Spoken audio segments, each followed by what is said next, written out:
सर्वांना सांगण्यात अत्यंत आनंद होत आहे की 18 ऑगस्ट 2023 रोजी आपल्या लोकप्रिय BLW न्यूज नेटवर्कचा पहिला वर्धापन दिन येत आहे. म्हणजेच BLW न्यूज नेटवर्कची सुरुवात 18 ऑगस्ट 2022 रोजी झाली होती. त्यानिमित्ताने विशेष उपक्रमास BLW न्यूज नेटवर्कने सुरुवात केली आहे. आपल्या सर्वांच्या स्नेहाने BLW न्यूज नेटवर्क आज जय भारत, लोकप्रिय नमो बुद्धाय, समोर आले आहे. शरणो शरणार्थी, पुढेही आपल्या सर्वांचे जय जिजाऊ, स्नेह व पसंत जय भीम. कायम राहावी. आपल्या BLW न्यूज नेटवर्क या लोकप्रिय यूट्यूब चॅनल मध्ये सर्वांचं स्वागत. आज खरं तर 15 ऑगस्ट 2022 मध्ये याच पवित्र स्थानावरनं, याच प्रेरणादायी क्रांतीच्या ठिकाणावरनं या चॅनलची सुरुवात झाली. आपल्या सर्वांच्या सहकार्याने, सर्वांच्या आशीर्वादाने आज चॅनल लोकप्रिय झालेलं आहे. आणि म्हणून आज 15, 16, 17, 18 हे 4 दिवस आपण BLW न्यूज नेटवर्क या चॅनलचा वर्धापन दिन तुमच्या सर्वांच्या सोबतीने, सर्वांच्या सहकार्याने मोठ्या उत्साहामध्ये साजरा करणार आहोत. आणि म्हणून आजच्या दिवशी आपण एका महान विभूतीबद्दल माहिती घेणार आहोत. कारण भारतीय संस्कृतीचा ठेवा अत्यंत महान आहे आणि तो ठेवा सर्व भारतीयांपर्यंत गेला पाहिजे. त्यामुळे भारतामध्ये जे मूळ महापुरुष आहेत त्या महापुरुषांच्या जीवनचरित्राबद्दल आपण वर्षभर खऱ्या अर्थाने जिथं शक्य आहे तिथं BLW न्यूज नेटवर्कने त्यांच्या चरित्राबद्दल आणि चित्राबद्दल माहिती सांगितलेली आहे. पण आज आपण लोकशाहीचे जनक, लिंगायत धर्म संस्थापक, समता नायक, दीनदलितांचे उद्धारक, विश्वगुरु जगज्योती महात्मा बसवण्णा यांच्या चरित्राबद्दल माहिती घेणार आहोत. त्यासाठी नांदेडमध्ये अत्यंत संघर्षामधनं आणि समाजाच्या एकजुटीने, प्रशासनाच्या सहकार्याने जो भव्य दिव्य असा अश्वारूढ पुतळा उभा करण्यात आलेला आहे, त्या पुतळ्याच्या ठिकाणी आज आपण आलेलो आहोत. आणि ह्या पूर्ण परिसराचं दर्शन आज BLW न्यूज नेटवर्क तुम्हा सर्वांना करून देणार आहे. आपण आता पूर्ण माहिती घेणार आहोत. कारण महात्मा बसवेश्वराचं चित्र प्रत्येकाच्या घरामध्ये आहे, पण चरित्र मात्र आपल्याला माहीत असणं नितांत गरजेचं आहे. कारण चरित्रामधनं महापुरुषांचं चित्र अधिक स्पष्ट होत असतं, लोभस होत असतं, प्रेरणादायी होत असतं. तर आपण पाहूया. आपण सर्वजण पाहत इथं महात्मा बसवण्णाचा हा अश्वारूढ भव्य असा पुतळा. आपण घोड्याचं जर विश्लेषण केलं तर घोड्याचे 3 पाय आणि 1 पाय हा खऱ्या अर्थाने उंचावलेला आहे. आणि शास्त्रामध्ये असं लिहिलेलं आहे की जर दोन्ही 4ही पाय जर सपाट असतील, जमिनीवर असतील, तर त्याला संत ही उपाधी दिलेली असते. म्हणून संतांचे सहसा जे काही घोडे असतात ते 4 पाय सपाट अशा पद्धतीनं चित्र रेखाटलेलं जातं. आणि जर 2 पाय वरचे जर अलगत वर असतील आणि 2च पायावर घोडा असेल तर तो युगपुरुष हा युद्धामध्ये शहीद झालेला आहे, अशा पद्धतीचं शास्त्रामध्ये आपल्याला माहिती मिळते. आणि जर 3 पाय आणि 1 पाय जर अलगत वर असेल तर तो युगपुरुष हा युद्ध जरी खेळला नसला तरी तो एक मोठा प्रशासकीय अधिकारी असतो, एक मोठा क्रांतिकारी पुरुष असतो, ज्यांनी क्रांती घडून आणलेली आहे.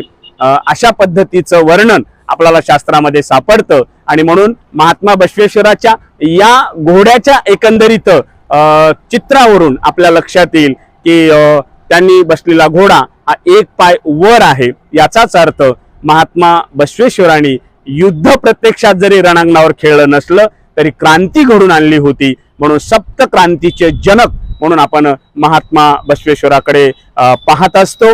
दुसरी महत्वाची गोष्ट मला आवर्जून आपल्या सर्वांना सांगायची आहे ते म्हणजे महात्मा बसवेश्वराच्या कमरेला आपल्याला तलवार दिसते आहे, पण जेव्हा आपण त्यांच्या चरित्राचा अभ्यास करतो तेव्हा कुठेही महात्मा बसवेश्वरांनी तलवार काढल्याचं आपल्या लक्षात येत नाही. पण बसव पुराणामध्ये मात्र एका ठिकाणी असा उल्लेख आहे की राजा बिज्जळाच्या साम्राज्याला महात्मा बसवेश्वरांनी आपल्या बुद्धिचातुर्याच्या बळावर 64 किल्ले त्या काळात जोडून दिलेले आहेत. त्यासाठी युद्ध जरी केलं नसलं तर मला वाटतं जगातली सगळ्यात मोठी क्रांती आहे की रक्ताचा थेंब न सांडता 64 किल्ल्याच्या प्रशासक किल्लेदारांना विचाराच्या बळावर जिंकणं ही फार मोठी गोष्ट आहे आणि ही सर्वात मोठी गोष्ट लीलया महात्मा बसवेश्वरांनी पेलली म्हणून त्यांच्या कमरेला आपल्याला तलवार दिसते. त्या काळामध्ये दक्षिण भारतातलं सर्वात मोठं राज्य जे होतं ते राजा बिज्जळ यांचं होतं आणि त्या बिज्जळ राज्याचे महात्मा बसवेश्वर हे प्रधानमंत्री होते हे आपल्याला सर्वांना माहितीच आहे. आणि त्याच्यामुळे आपण आता खाली अनेक शिल्प महात्मा बसवेश्वराच्या चरित्रामधले कोरले गेलेले आहेत. तर ते शिल्प आपल्याला पाहायचे आहेत. त्या प्रत्येक शिल्पामध्ये जी काही इत्थंभूत माहिती आहे मी तुम्हा सर्वांसमोर मांडण्याचा नक्कीच प्रयत्न करेन. हे सगळे मूळ महापुरुष आहेत कारण आपल्या BLW या चॅनलचं जे काही संक्षिप्त रूप आहे त्याचं विस्तारित रूप मात्र भारतीय संस्कृतीचा ठेवा, भारतीय लिटरेचर वे असं आपण त्याला म्हणू शकतो. आणि तब्बल 1 वर्षानंतर खरं तर चॅनलवर तुम्ही भरभरून प्रेम केलेलं आहे. आपण आता खाली गाभाऱ्याचा भाग आपण सर्वप्रथम पाहूया. इथं जे दिसतंय तुम्हाला अनुभव मंटप, त्याच्या पुढे कंसात आहे जागतिक प्रथम संसद असा उल्लेख आहे. इथं पहिल्यांसुरू अल्लम प्रभुदेव आहेत जे नटू समाजाचे होते. ज्या काळामध्ये हा समाज अत्यंत पीडित होता, वंचित होता, पददलित होता, गावकुसाच्या बाहेरचा होता. ते अल्लम प्रभू ज्यांना अनुभव मंटपाचे पहिले अध्यक्षपद महात्मा बसवेश्वरांनी देऊ केलं. खरं तर महात्मा बसवेश्वरांना अध्यक्ष होता आलं असतं, कुठल्याही शरणांनी विरोध केला नसता. तुमच्या बारकाईनं जर तुम्ही लक्षात घेतलात तर त्या शून्य पीठावर सिंहासनावर अल्लम प्रभुदेव बसलेले आहेत आणि त्यांच्या बाजूला महात्मा बसवेश्वर हे उभे आहेत राज्याचे प्रधानमंत्री असताना सुद्धा. आणि त्याच्या बाजूला पाठीमागे मग काही शरण आहेत जे शरण अनुभव सांगत आहेत. अनुभव मंटपामध्ये वेगवेगळ्या पद्धतीची त्या काळामध्ये चर्चा व्हायची, गहन चर्चा व्हायची. जे काही त्या काळातले तत्कालीन समस्या आहेत, गंभीर समस्या, या सगळ्या समस्येवर त्या काळामध्ये चर्चा होत असे आणि मग ह्या चर्चेचं रूपांतरण पुढे वचनामध्ये व्हायचं. जसं आज भारतीय संसदेमध्ये लोकसभेमध्ये समजा एखादं विधेयक पास करायचं असेल तर पहिल्यांसुरू लोकसभेमध्ये ते विधेयक मांडलं जातं. त्याचं प्रथम वाचन होतं, नंतर द्वितीय वाचन होतं, नंतर तृतीय वाचन होतं, नंतर समिती अवस्थेमध्ये ते विधेयक टाकलं जातं. त्यावर गंभीर चर्चा होते, चिंतन होतं आणि त्यानंतर त्याच्यावर लोकसभेच्या सभापतीची स्वाक्षरी होते आणि सभापतीची स्वाक्षरी झाल्यानंतर ते विधेयक राज्यसभेमध्येच जातं आणि राज्यसभेत गेल्यानंतर पुन्हा तीच प्रक्रिया त्या विधेयकावर राज्यसभेमध्ये होते आणि राज्यसभेच्या अध्यक्षाची स्वाक्षरी झाल्यानंतर ते विधेयक राष्ट्रपतीकडे जातं आणि राष्ट्रपतीची स्वाक्षरी झाली की मग ते विधेयकाचं कायद्यात रूपांतरण होतं. आजची प्रक्रिया आहे. पण मला तुम्हाला सांगायला आनंद वाटतो आणि या देशाचा भारतीय म्हणून मला निश्चित अभिमान वाटतो की अशीच प्रक्रिया 1000 वर्षापूर्वी महात्मा बसवण्णांनी अनुभव मंटपामध्ये राबवली. त्यामध्ये सुरुवातीला एखादं माहिती पर विधेयक सादर केलं जायचं. मग त्या विधेयकावर पहिल्यांसुरू शरण चर्चा करायचे, नंतर ते विधेयक महिलांकडे दिलं जायचं, मग महिला त्यावर चर्चा करायच्या. कारण 770 शरण शरणीमध्ये 70 या शरणी होत्या म्हणजे स्त्रिया होत्या आणि 700 हे पुरुष मंडळी होते ज्यांना आपण आजचे खासदार म्हणू शकतो. आणि मग चर्चा महिलांची झाली, पुरुषांची झाली, त्याच्यामध्ये काही शब्दबदल व्हायचे, काही दुरुस्त्या व्हायच्या आणि मग परिपूर्ण असं एक वचन तयार व्हायचं आणि मग ते वचन पहिल्यांसुरू जायचं ते म्हणजे शांती रस हे लिखाण काम करायचे. त्या काळामध्ये ते लिहायचे आणि मग लिहिलेलं ते कच्चा विधेयकाचं प्रारूप हे चन्नबसवेश्वर यांच्याकडे जायचं, जे अनुभव मंटपाचे खरं तर पुढे दुसरे अध्यक्ष आहेत. मग चन्नबसवेश्वराची संमती झाल्यानंतर ते विधेयक पुढे सिद्धरामेश्वर यांच्याकडे जायचं. सिद्धरामेश्वर वरिष्ठ म्हणून त्यावर काही सूचना सुचवू शकत, त्यांना ते अधिकार होते आणि मग त्या विधेयकाचं रूपांतरण परिपूर्ण वचनामध्ये व्हायचं आणि मग ते वचन जायचं महात्मा बसवेश्वराकडे आणि महात्मा बसवेश्वर त्यावर पुन्हा अजून काही बदल सुचवायचे असतील तर असे सुचवायचे आणि शेवटची स्वाक्षरी व्हायची ती म्हणजे अल्लम प्रभुदेवाची आणि अल्लम प्रभुदेवाची स्वाक्षरी झाल्यानंतर मात्र ते वचनच कायदा व्हायचं आणि वचनच हे पुढे शासन व्हायचं. अशा पद्धतीची भूमिका 1000 वर्षापूर्वी महात्मा बसवेश्वरांनी त्या काळामध्ये मांडली. म्हणजे स्त्रियांना सुद्धा पूर्ण हक्क आणि अधिकार दिलेले आहेत. हे तुम्ही पाहू शकता. ही अक्का महादेवी आहे. अक्का महादेवीचं एक एक वचन म्हणजे एक एक सिद्धांत आहे त्या काळामधला, तो एक फार मोठा इतिहास आहे. आपण नंतरच्या कधी पुढच्या एखाद्या व्हिडिओमध्ये अक्का महादेवीची परिपूर्ण माहिती नक्की देऊ तुम्हा सर्वांना. ह्या सगळ्या शरणी आहेत. म्हणजे त्यामध्ये शरणी लक्कम्मा आहे, शरणी काळवा आहे, शरणी गंगांबिका आहे, शरणी निलांबिका आहे. अशा अनेक शरणी इथं आपल्याला दिसत आहेत. त्यांनी वचनं सुद्धा लिहिलेली आहेत. एक तरी शरणी संकव्वा म्हणून शरणी ही देहविक्रीचं काम करायची, ज्याला आजच्या भाषेमध्ये आपण वेश्या व्यवसाय म्हणतो. हे व्यवसाय करणाऱ्या स्त्रिया सुद्धा महात्मा बसवण्णा नावाच्या परिसाच्या छत्रछायेखाली आल्या आणि त्यांच्या आयुष्याचं सोनं झालं, हे आपल्याला असं पाहता येतं. हे अत्यंत अप्रतिम इतिहास आहे, प्रेरणादायी इतिहास आहे. म्हणून महात्मा बसवण्णाला लोकशाहीचे जनक म्हणतात. आणि लोकशाहीची जननी ही इंग्लंड नाही तर ती भारत आहे, हे आता सिद्ध झालेलं आहे. आपण पुढे त्यांच्या आयुष्यातल्या काही शिल्प कोरलेले आहेत, ते कोरलेले शिल्प आपण पुढे पाहूया. हा सगळा परिसर इथं आहे. सगळ्या भारतीयांनी अनुभव मंटपाचा गौरव केलेलाच आहे. आपणही त्याची माहिती घेणं नितांत गरजेचं आहे. हे अनुभव मंटप जागतिक प्रथम संसद असा त्याचा उल्लेख जगानेच केलेला आहे. इंग्लंडमधल्या मेयरनी सुद्धा तशा पद्धतीचा उल्लेख केला. त्या देशाचे प्रधानमंत्री असतील, त्या देशाचे अर्थमंत्री असतील, या देशाचे गृहमंत्री असतील, जे जे महत्वाच्या पदावरचे सत्ताधारी माणसं आहेत, त्या सगळ्यांनीच त्याला मान्यता सुद्धा आता दिलेली आहे. आणि म्हणून भारताचा हा फार मोठा ठेवा आहे, कारण जगाला संसद देण्याचं काम, जगाला लोकशाही देण्याचं काम भारताने केलं, या भारताच्या मातीनं केलं. हा अत्यंत स्वाभिमानाचा भाग आहे. इथे आपण पाहणार आहोत एक एक शिल्प. आपण त्याची माहिती सर्व प्रेक्षकांना कळावी म्हणून मी इथं माहिती सांगणार आहे. हे जे पहिलं शिल्प आहे पहा, तिथं महात्मा बसवेश्वराच्या वडिलाचं नाव मादिराज होतं आणि त्यांच्या आईचं नाव मादलंबिका होतं. आणि ह्या दोघांच्या उदरी या युगपुरुषाचा जन्म झाला. आणि ह्याच्यातून जर तुम्ही पाहिला तर त्या काळात तत्कालीन परिस्थिती अत्यंत वाईट होती. म्हणजे पहिलं दिसतंय आपल्याला केश वेपन प्रथा होती. दुसरं प्राणी हत्या व्हायची, प्राणी हत्या, नरबळी दिले जायचे, यज्ञ व्हायचा, यज्ञामध्ये तूप टाकल्या जायचं, वेगवेगळे पदार्थ, हे जे काही खाण्यासारखे पदार्थ आहेत गोरगरिबांना भेटत नाहीत, असं दूध, तूप, खारी, खोबर, पिस्ता, बदाम असे महत्वाचे सगळं त्यामध्ये टाकल्या जायचं. आणि ही यज्ञ संस्कृती हाणून पाडली पाहिजे असं लहानपणीच महात्मा बसवेश्वराला वाटलं. ते एकदा त्यांच्या बहिणीसोबत शिवाच्या मंदिरामध्ये जातात, तेव्हाचा हे सगळं शिल्प आहे. त्याच्यामध्ये आपल्याला बराचसा इतिहास त्यांच्या शिल्पातून कळतो. त्यांनी लहानपणीच त्याला विरोध केलेला आहे आणि त्यांना असं वाटायचं की यज्ञामध्ये टाकणाऱ्या वस्तू ह्या समाजातल्या पीडित वंचित घटकांना खायला भेटल्या पाहिजे, ज्याच्यातून जीवनसत्व भेटतात, असा एक विज्ञानवादी दृष्टिकोन त्यांनी सांगितला.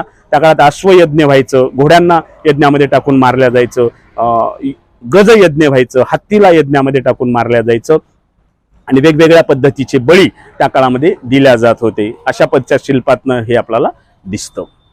त्यानंतर हे दुसरं एक खूपच प्रेरणादायी शिल्प आहे देशाच्या लोकशाहीला प्रगल्भ करणारं.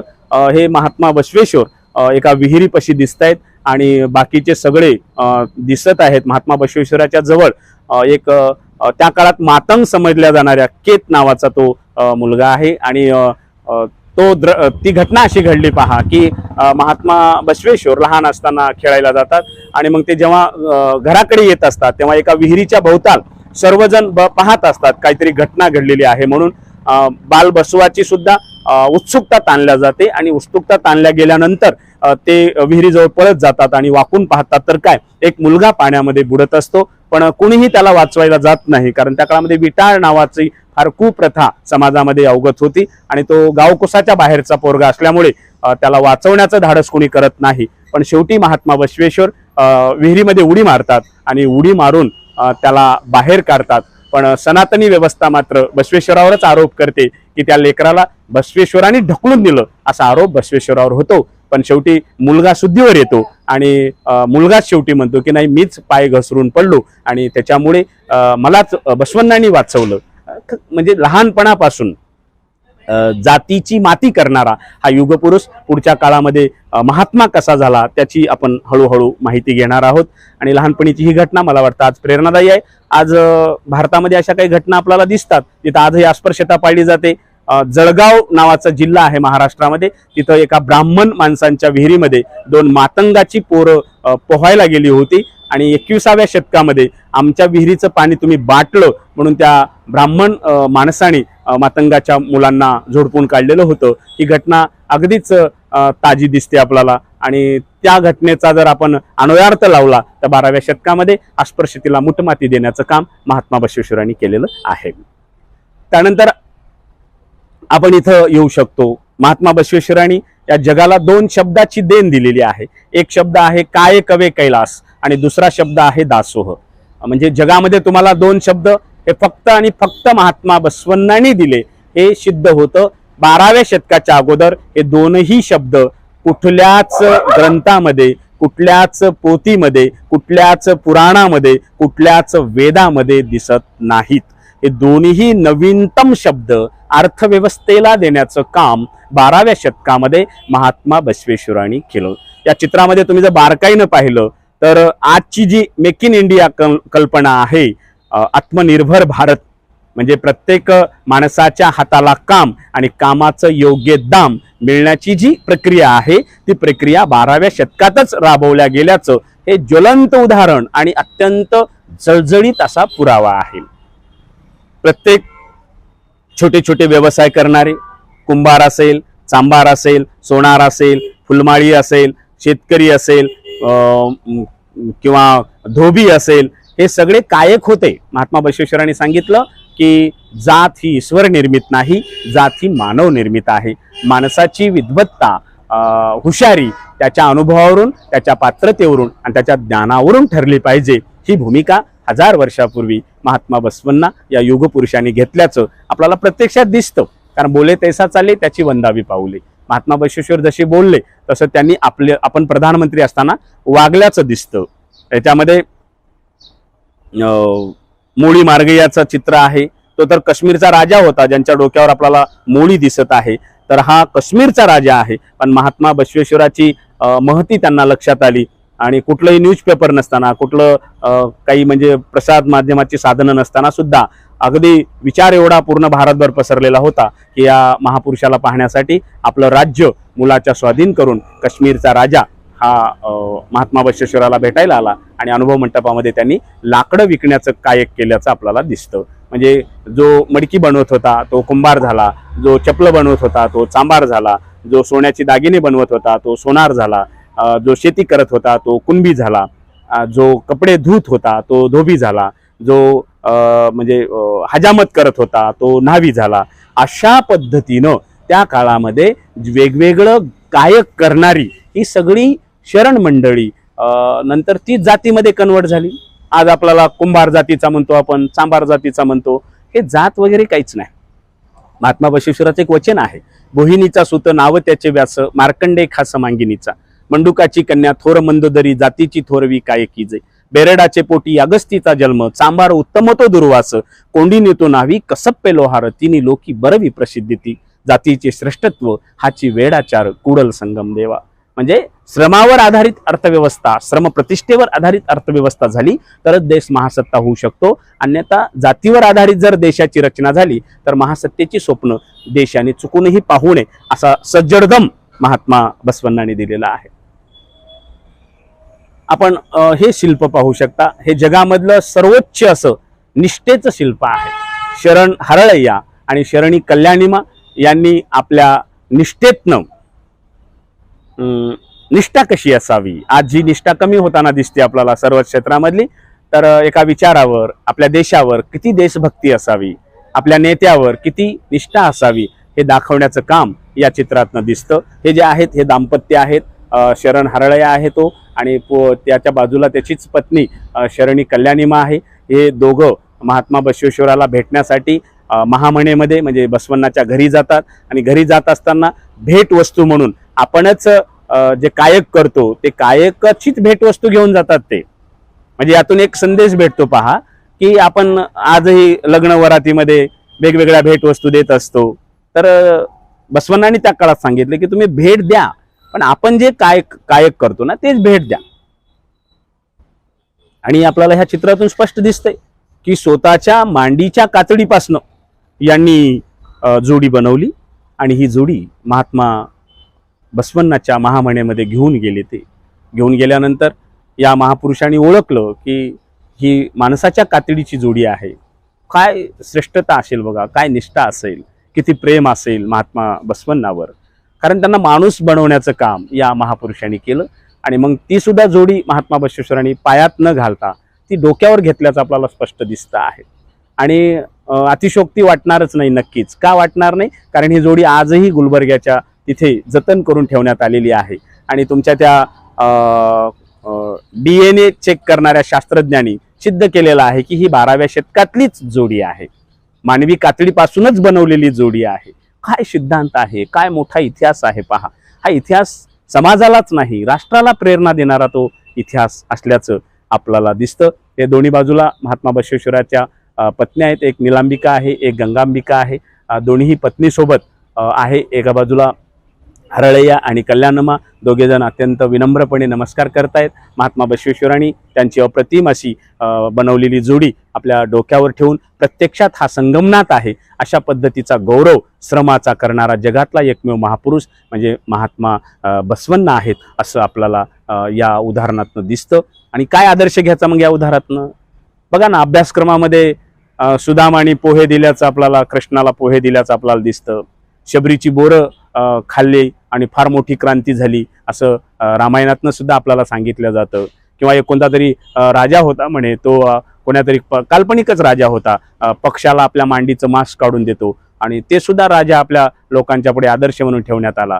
पण एवढे आदर्श हे जोडपं जे स्वतःच्या पायाची चमडीपासनं जोडी बनवतात आणि आपल्याच भारतातल्या एका मूळ महापुरुषांना देतात, तरी सुद्धा कुठं अभ्यासक्रमात येत नाही, कुठं सिलेबसमध्ये येत नाही. कुठेतरी बदललं पाहिजे. आपल्या देशाचा विकास करण्यासाठी आणि देशाबद्दल एक निष्ठा निर्माण होण्यासाठी आपल्याला महापुरुषाचा इतिहास कळला पाहिजे. हीच BLW न्यूज नेटवर्कची महत्त्वाची आणि प्रांजळ भूमिका आहे. त्यानंतर इथं कल्याण महोत्सव सुरू आहे, विवाह सोहळा सुरू आहे. मागे जे मी तुम्हाला सांगितलं की हरळय्या आणि कल्याणमा यांचा फार मोठा इतिहास आहे. मी फार खरं तर फारच काय म्हणू आपण त्याला कमीत कमी शब्दामध्ये मांडण्याचा प्रयत्न करतो आहे, कारण ते तुम्हाला फक्त माहिती व्हावं, प्रचलित व्हावं आणि तुम्ही ती नंतर माहिती करून घेण्यासाठी थोडंसं प्रेरणादायी तुम्हाला व्हावं असं मला वाटतं. तर इथं बघा, हा शिलवंत आहे आणि ही रूपवती आहे. हे पहिलं आंतरजाती विवाह असं म्हटलं जातं जगातला, कारण हे वेगवेगळ्या कायक करणारे आहेत. एक ब्राह्मणाची मुलगी आणि चांभाराचा मुलगा असं त्या विवाहाचं स्वरूप इतिहासकारांनी लिहून ठेवलेलं आहे.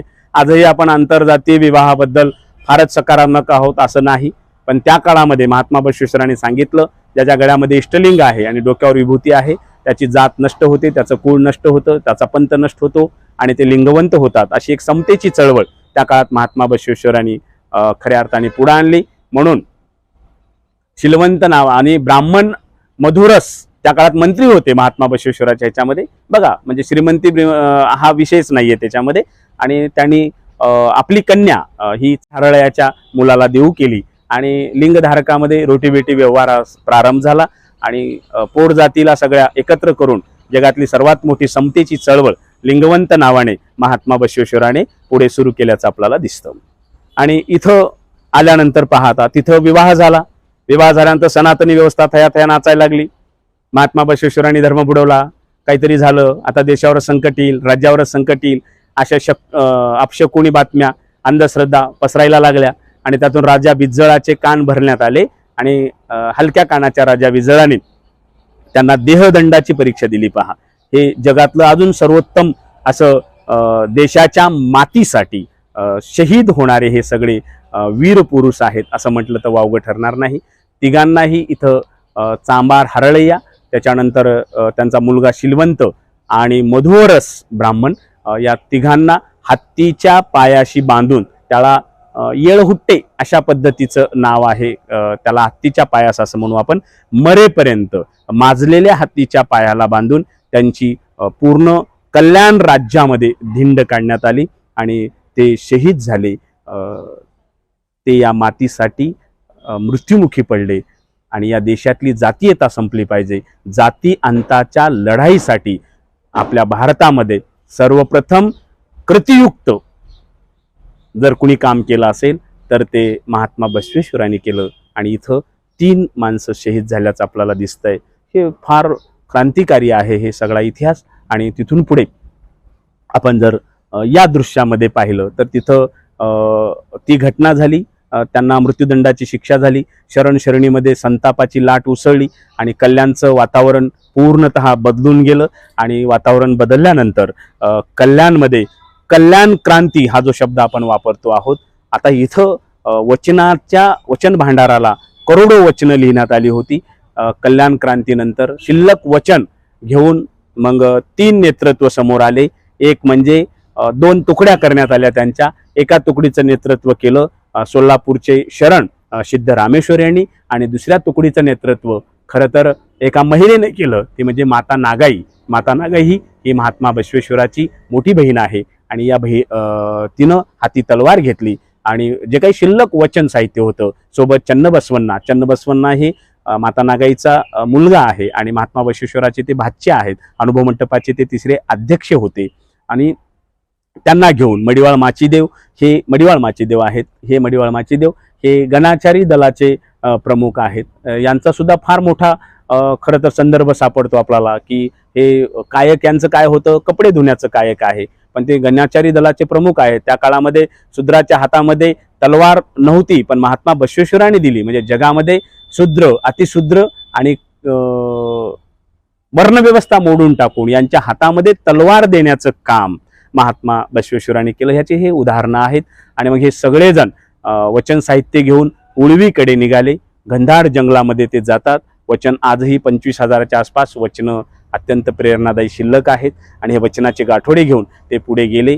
आणि वचन हे अत्यंत समाजाच्या सगळ्या ह्याचं वचन आहे आणि अशा पद्धतीनं हे बहरलेलं आपल्याला दिसतं. हे वचन साहित्य सर्व घेऊन ते पुढे जातात आणि पुढे जाऊन ते उळवीमध्ये वचन साहित्य शिल्लक राहतं. अनेक ठिकाणी शरणांच्या हत्या होतात, रक्ताची पाठ कल्याणमध्ये वाहिले जातात आणि त्यालाच पुढे कल्याण क्रांती हा शब्द प्रचलित झाला. खरं तर आपल्या पोरांना आपण अमेरिकन राज्यक्रांती शिकवली, फ्रेंच राज्यक्रांती शिकवली, इंग्लंडची औद्योगिक क्रांती शिकवली, पण दुर्दैवाने आपल्या देशामध्ये जाती अंताची, धर्मांधपणाची कल्याण क्रांती आपण शिकवली नाही. ती कल्याण क्रांती विद्यार्थ्यांना आणि भारतीयांना माहीत व्हावी हाच आमच्या चॅनलचा प्रमुख आणि मूळ हेतू आहे. आणि ही संक्षिप्त स्वरूपामध्ये या शिल्पाच्या माध्यमातून महात्मा बसवेश्वराचं चरित्र मी आपल्या पुढं प्रस्तुत केलं. मला नक्की शाश्वती आहे की मागील 1 वर्षापासून DLW न्यूज नेटवर्क भारतामधल्या मूळ महापुरुषांचा खरा इतिहास तुमच्यासमोर आणण्याचा प्रयत्न करत आहे. त्याला तुमचा भरभरून असा प्रतिसाद सुद्धा भेटत आहे. मग ते महात्मा बुद्ध असोत, वर्धमान महावीर असोत, राजर्षी शाहू महाराज असोत किंवा आपल्या महाराष्ट्रातली संत परंपरा असो, यांचे चांगले व्हिडिओ आपण खरं तर अपलोड केलेले आहेत चॅनलवर. आणि असेच वेगवेगळ्या पद्धतीचे चरित्राचे व्हिडिओ आपण इथून पुढे सुद्धा तुमच्या माहितीसाठी टाकूया. मला आनंद वाटतोय की इथं सगळं हे निसर्गरम्य असं आता वातावरण तयार झालेलं आहे. आपण महात्मा बसवेश्वराच्या अश्वारूढ पुतळ्याचं नक्कीच दर्शन घ्या. मी नांदेड बाहेरच्या प्रेक्षकांना खास करून सांगू इच्छितो, आपण जेव्हा कधी या नांदेड नगरीमध्ये याल, या नंदीग्राम नगरीमध्ये याल, तेव्हा आवर्जून तुम्ही महात्मा बसवेश्वराच्या अश्वारूढ पुतळ्याचं दर्शन घ्या. हे सगळ्या शिल्पाचा इतिहास समजून घ्या आणि या युगपुरुषाला कोटी कोटी वंदन करतो. आणि BLW न्यूज नेटवर्कच्या वतीने आता 4 दिवस हा सगळा जो काही कार्यक्रम चालणार आहे, वेगवेगळ्या महापुरुषांचं चरित्र तुमच्या समोर आम्ही मांडणार आहोत. आपण इथं थांबूया. धन्यवाद. नमस्कार.